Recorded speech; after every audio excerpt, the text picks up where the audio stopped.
Hello, this is Janet from janetsandberg.com, and you're listening to the Phoenix Wisdom Podcast, the weekly show that talks to peers and professionals who open up about their darkest moments when they felt like ending it all, why they didn't, and how they transformed their lives in order to triumph over the darkness and despair.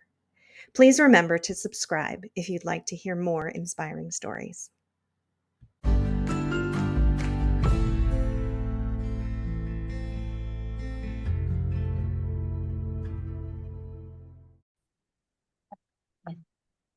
Hello, and welcome to the Phoenix Wisdom Podcast.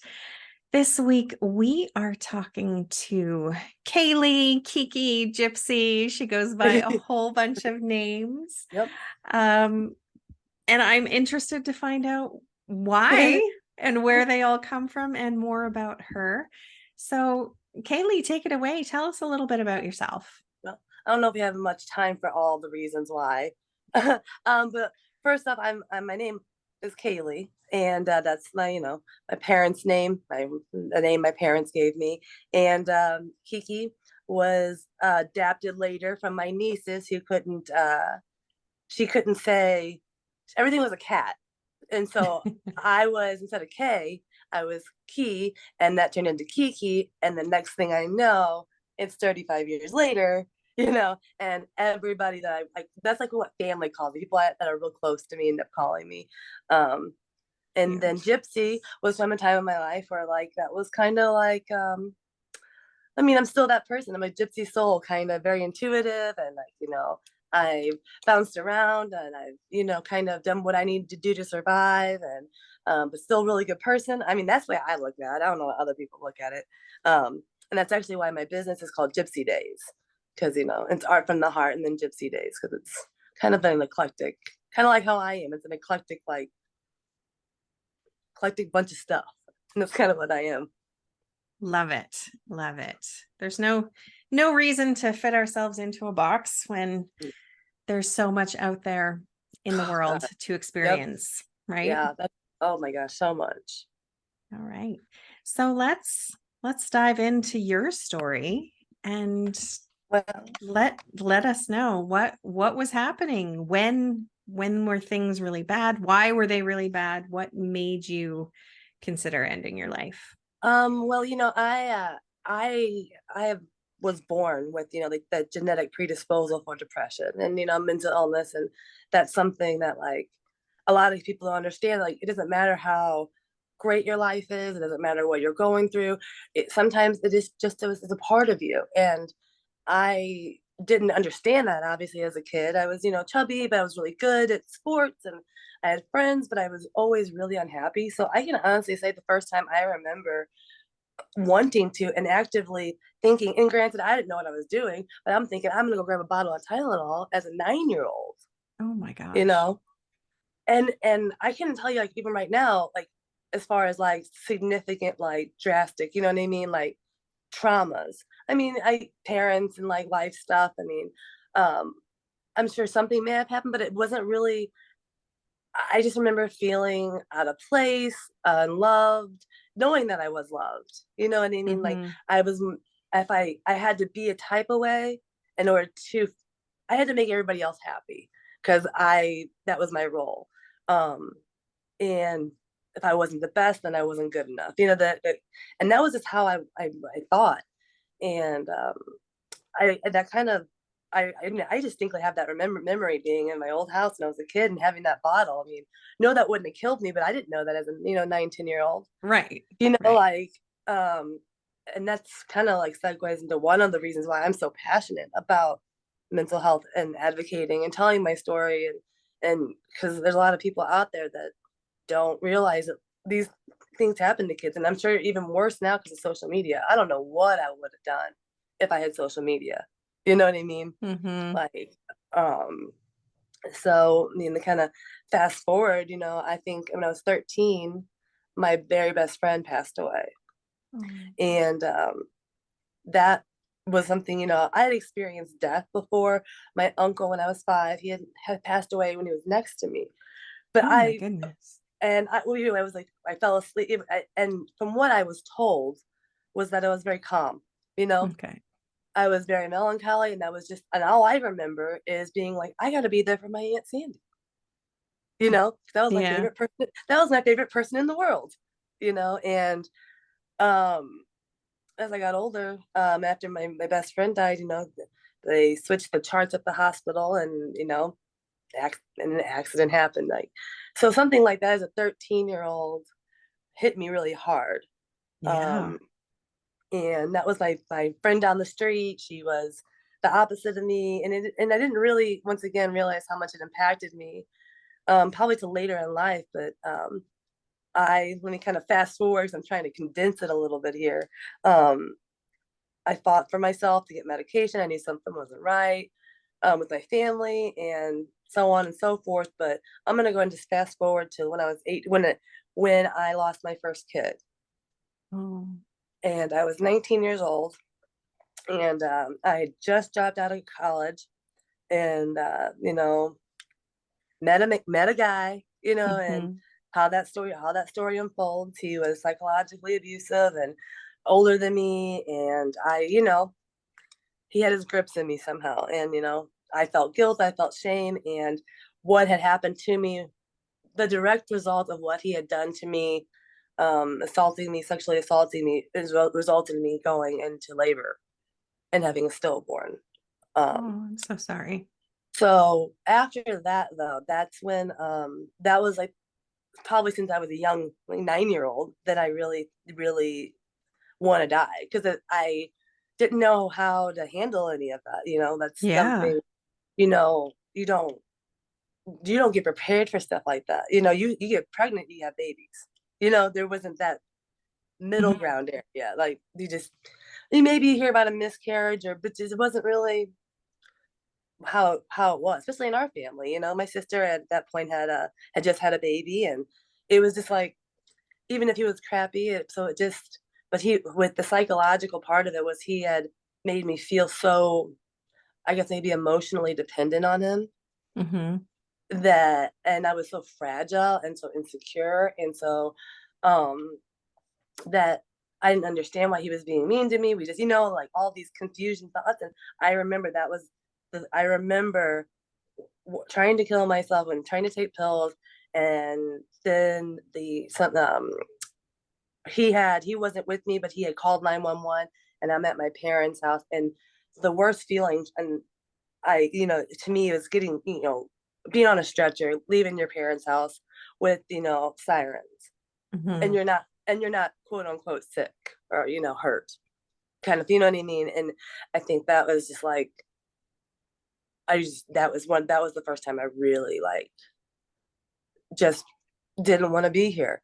And I've heard you guys say this on this before, and it's just something I say a lot in my speaking events. Is it's sometimes it's not about not wanting it's not about wanting to die, but it's also like you don't want to live either. Exactly. Yeah. And it's like, I don't want to kill myself, but I don't want to live. Mhm. And where's that gray area, you know? And so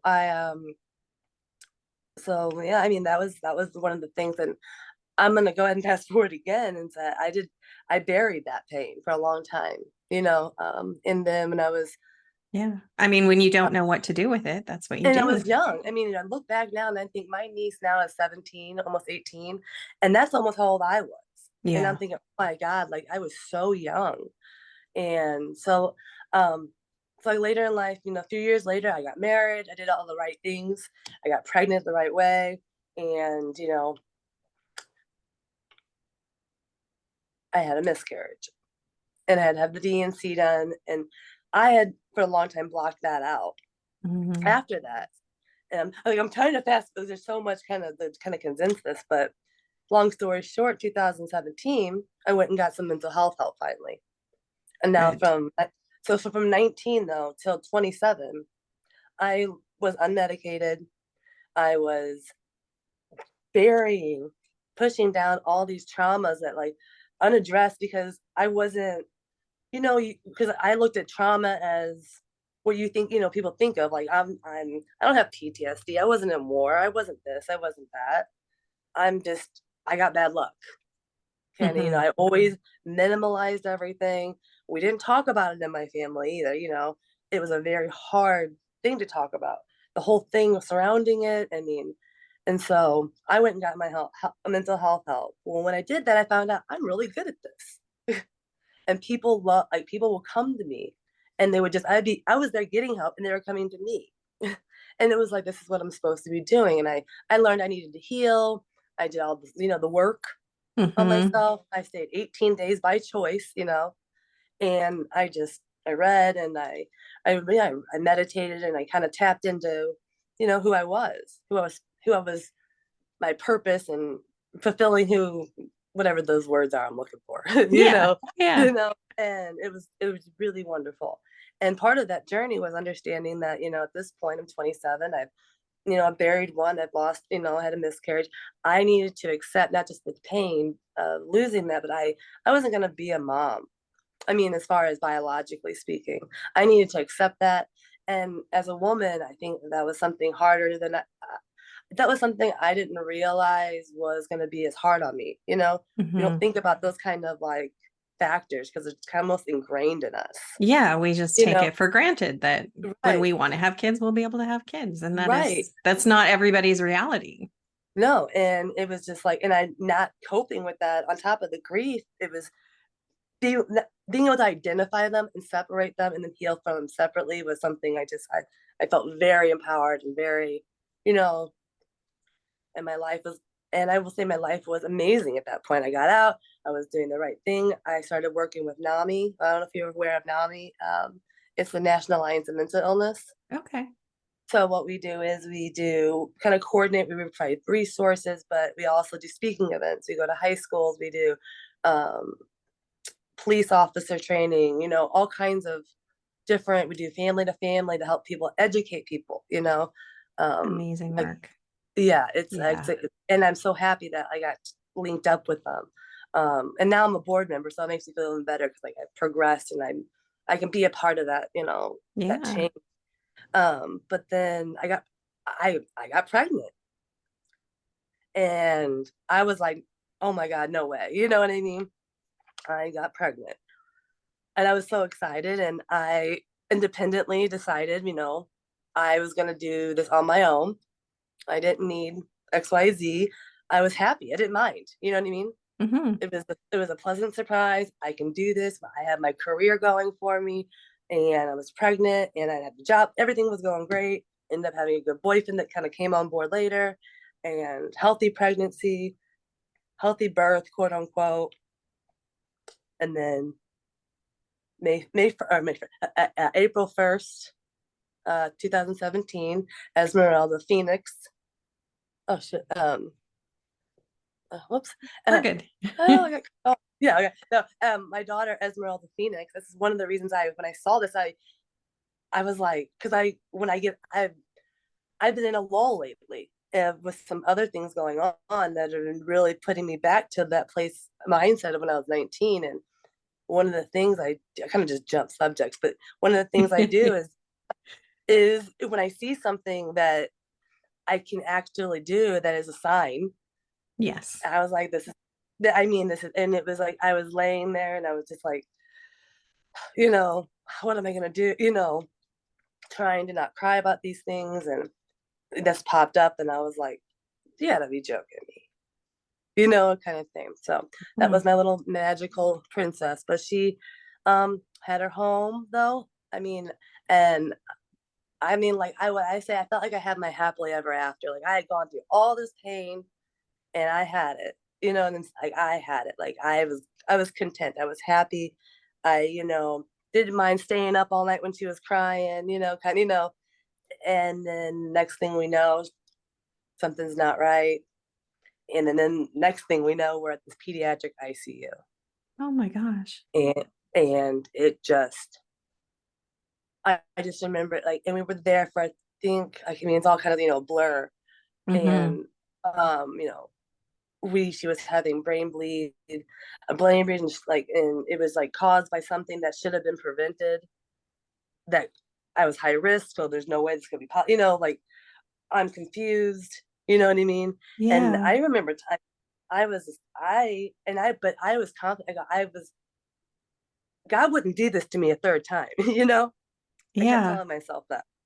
And then it wasn't, I still believe in God. It's but that was like, I really had faith though, you know, like she's going to be okay, you know? But I also believe a part of that was because of the help I had received, you know? Prior to that was like, I was strong. I was holding up for my whole family. We were all a wreck, you know? Yeah. Um, she was this would have been, I don't know if you can see it. That moves with me. But I got a painting behind me for her first birthday, what I think she would have looked like when she was one. Oh. And but yeah, so on May 4th, I had to, because since I was the only legal guardian, I had to make that call. And Yeah. you know, the call that nobody wants to make for anybody. No. You know, I had to No. make that decision, and that I'll probably for the rest of my life, like what if, you know? Hmm. So, but it, I will say that like my son's death, which his name was son Michael, and that's because my uncle's name, who passed away when I was little, Hmm. I called him son for no reason. Nobody calls him son, but I did. So I always said to my first kid, I'm gonna name him son or her. And my dad's name was Michael, but that was I didn't feel the same though. I still felt empowered. You know, I was obviously sad, depressed, but it was more like I really felt in tune still. Hmm. You know, she somehow kept me going. Like I'm a very spiritual person, but like the things that were happening, the people that were coming towards me, the energy that she still presented was just like undeniable, I guess. Yeah. And I felt safe. I didn't feel worried. I didn't feel, you know, I felt more concerned about my dad, my mom, you know, my family than I was about myself, which is kind of normal, but I was good. And then I spent about 4 years in the court system fighting for her. And recently, like I said, I kind of went back to that 19-year-old mindset, because I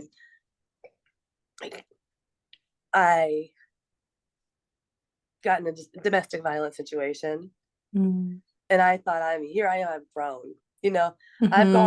already gone through this lifetime already. You know, what am I doing? He's, you know, mentally unwell though, and like I'm also right. You know, like he also, my finances were involved, and you know that money that I fought so hard for is all tied up in this, and I've been feeling defeated. You Yeah. know, I mean, like Yeah. you know, like no matter what I'm doing, like I'm a good person. I think I am. You know, I'm trying my best. I'm not trying. So I like to use conscious language. I am doing the best I can. But Yes. why, you know, I, you know, I didn't, and I don't say this right. I actually said this recently. I was like, I did not felt this way. I have not been in this this lull. I don't even say it's a lull. It's like because I don't know it, you know, that Hmm. lack of control. Um, but the thing that still keeps me going is like, if I give up, then like what it is, you know, like I'll go back to my kids still, which is ironic because my kids aren't alive, Hmm. you know, and it's interesting though because how when Esmeralda died, I never once even talked about my miscarriage, you know, but all of a Yeah. sudden I was a mom of three. Hmm. You know, it was like I can't, and it was kind of funny. I remember thinking like I can't acknowledge Esmeralda without, you know, acknowledging Sunny, without acknowledging, and I named the middle one Hunter because that's a family name. So I was like, well, he or she has to have a name, and that's a unisex name, you know. And Yeah. it was ironic, but that's kind of, you know, still Yeah. my strength and my, you know, and it's still like I said, the Phoenix was, you know, she's the sign that keeps me going, the signs, and so Yeah. Yeah. You're that's still a mom. You yeah, know, yeah, you've been through it all. yeah, And yeah. yeah. It's And you know, a lot of times I've definitely seen it in my own life, and I've seen it with other people and with my clients and stuff, that, you know, the healing journey is very sort of like a spiral, you know. Like Hmm. we get through a thing and then we feel better, but then it circles back around and we have to heal like another layer of the same thing. And Oh, then, and sometimes it's we like things are we great just and then expect. it comes back. And I know, and I'd be so. Yes. Well, I eventually feel we like get sometimes. through it. Well, we always get through it. I think that's the important part. So we always do. It's just that pathway, that how we get there is a little zigzagged, and Yeah. sometimes I feel like it's the energy. Because you start to question when you go through as many things as I've gone through that aren't normal. Mm-hmm. Your normal traumas. I'm not saying anybody's trauma is normal. Everybody's trauma is very unique, but these are very not likely Yeah. Yeah. things, and they're all very different simultaneously too. And I just you start to question yourself though. Like, is it what's wrong with me, or like what is this? And like I believe in energy, and I'm like I can tell when I'm vibrating low, but like why am I vibrating so low? Why am I attracting this energy into my life? Start to question that kind of philosophy behind things, and that's kind of like, and then I'm at a standstill because you can only do so much. So, and that's actually where my art comes from then. So So, does that help you? Like doing art oh helps yeah, you? oh yeah. Since I was when I was a kid, I was sick. I was also a sick kid, and I would be in the children's hospital. And one of the only things I could do was go to the art room, it was like right down the hallway, so I could take my little oxygen tank, my oxygen, that Yeah. thing to help me breathe. The oxygen And tank, yes. yeah, words. And I remember that I loved painting. It was an escape. It was something I loved, and it wasn't drawing. I love drawing, but it was painting. It was the Mm-hmm. colors. It was the texture. It was the feel of it. And I've never had an art class. I would go maybe talk to my art teacher in high school, and she'd help me critique it. But I didn't want anybody to take it away from me. Mm-hmm. It was mine, Yeah. and it wasn't until after Esmeralda passed away that I have my first ever like showcase, and it was called Fearless Phoenix, because once you bury two children, you have nothing left to fear. And the Yes. whole like concept was about motherhood, and phoenixes and rising from the ashes, and almost all my work is all. I mean, even prior to that, it's emotional. That's why I didn't want people to see it. It wasn't about the money. It was about like it's like a journal entry. So now I got my little store, and it's really nice to see like this is mine. People can come in, they can see it, they can buy stuff, they can, I have other things, but it's it's art from the heart. That's what it is. That's what it's called. So Beautiful. I love yeah, it. So thanks. what can you, I mean, I'm kind of at a loss for words, but because you have been through so much, like so many of our guests on the podcast, but what words of wisdom can you leave for our listeners? um that there's some things called false thoughts, you know, and not all your thoughts are real. I mean, they're, like sometimes you got to tell yourself to shut up. Like, hey, now be nice to you, be kind to yourself. Mm-hmm. Um, cut yourself some slack. I mean, that's something I had to do. I was really hard on I'm still hard on myself, but it shuts me down. And I think I'm not the only one that's like that. We're our own worst critics, and um, that perception's everything too. I Yes. think if I looked at when I used to be a counselor, a crisis counselor, and I would tell my clients is like, I would tell my story, and I would say, but I had a choice though. I had to look at things. I had a choice if I wanted to go down that route of where I felt when I was 19, and Mm-hmm. wanted to end my life and couldn't do it. And I are healed, and I made a conscious decision though, because I made a choice to perceive it differently, Yes. and I opened up that channel of energy so my daughter could come visit me, or whatever you want to believe in. But it's about perception, because I think that had if I didn't think that way, that I don't think I'd be here, why would I want to be if I thought that way? Right. I Yeah. don't, I don't think that way. So otherwise, I'm still here. I feel like Yep. if I'm here, there better be a damn purpose. Yes. So And it is a like, choice every day. mm-hmm, What do I choose to see in the world? What do I choose to see in mm-hmm, myself? How do I choose to feel good today? How do I choose yeah, to honor and it's myself okay, today? right? Honor yourself is a good way to put it, because like honoring yourself also comes in, like, I'm mad, Hmm. like I'm mad, and that's not right. And saying that, or like, you know what I mean, like, you're being mean. Like, even though you're not arguing with somebody, you're honoring yourself. And that's the same thing as, self love. Yes. Because, and people don't really sometimes understand that. That's like, no, that's the advice I want to give people is that honor yourself, because that's really important, because we lose ourselves, and that's another people. We lose Hmm. ourselves, and, you know, we lose ourselves, unfortunately. Cause I hate the word victim, and I hate victim mentality. I don't say hate. It's hard not to get into that mentality, but it's just that once you get into it, it seems to just stick. Yes. You know, I can't remember who wrote the book, but it's the book, Conscious Language book. If you have not read it, do. I Okay. mean, it is. I catch myself in my head correcting myself all the time, because it's Oh, like that's yeah. what like, I don't say try, can't, do, maybe, all these words, but it talks about the way words have energy. They And so do. Yes. you have negative energy. When I say I am a victim, I feel like it has a negative, like, energy to it. It doesn't mean it's a bad thing. It's just it has a heavy. Hmm. You know, I'd rather say I'm a person who went through something. Yeah. It's just something. I'm not giving that power away anymore. Then Yes. so, but yeah. Good. Beautiful.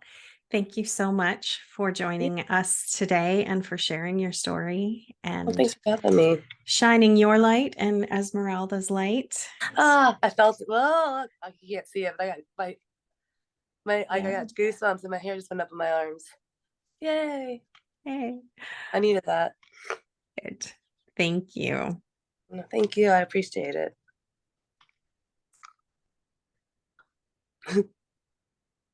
Oh.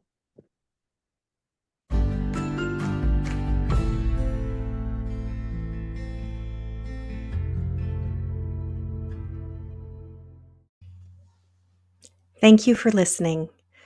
Remember that you are loved, you are worthy, you are valuable, you are meant for more, and that it really does get better.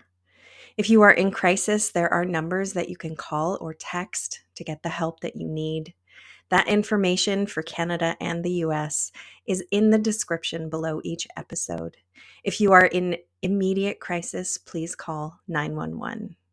We love you, and I hope you'll listen again.